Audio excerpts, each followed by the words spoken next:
Adaygu markuu i gursanayo wiil saaxiibkiis buu la tashtay.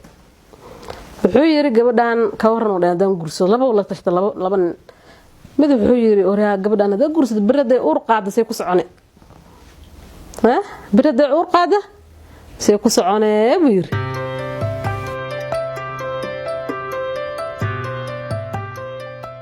Magacayga waa Nuuriye Macalin haysato 3 caruur ah waxaan kamid ahay ganacsatada xaafadda Islii. Ana 3 jir ah ayaan cuuriyamay marka socodkii baan gabay marka hooyadii way dareentay inaan socon karin marka dhakhtar kasta way ila tacaashay meel kasta way geysay qofka cuuriyaan karto waxa loo moodaa inuu dhiman yahay zaid baa loo yasaa anaga marka wadada soconata ciyal way dhagaxayeen jireen jiis bay dhigi jireen waxaan xasuustaa macallimiinta waxna bariis kamid ah inuu hata san dhigi waxba ma baranaysin waxa baranaysin malaha dadku ba bilaash u dhaweysin isku joog guriyeen buu dhigi jiray marka anaga aad bay arinta saytay baan nooxan taasaan dhiirigelin gelis inaan si fiican u aqrisana ciyalkan lagu halay anaga ka hormar jirnay dhinaca akhriska aniga waxaan dhigi jiray waxa ku guursana malaha iska dhaaf waan ka cabsan jiray rag zaid baan uga carar jiray hata ma shukaansan jiray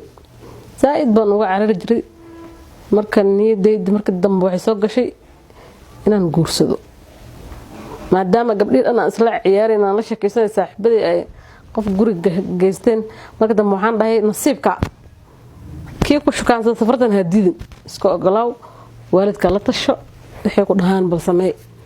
qofka duu hata ku shukaansado waxaad moodaysaa inuu kugu ciyaaray ninka soo daacad ka tahay adoo waxa iska dhaadhicina inuu kugu ciyaaray adaygu midaan idinka ilo adaygu markuu i gursanayo wiil saaxiibkiis buu la tashtay. Wuxuu yiri gabadhan ka waran oo dhan gurso laba la tashtay laba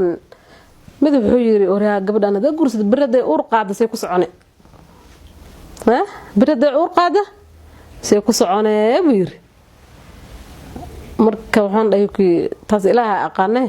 sublaan la tashanaa saaxiibkii kale la ula tashtay marka wuxuu yiri ina kulli aan dal arkay yaa gabadhan ha ka harin gurso buu dhahay kale saaxiibkiis marka qofka taa markuu qofka naafad kale gurso dhaa qofka la tashanaa maxaa kala kulmi doontaa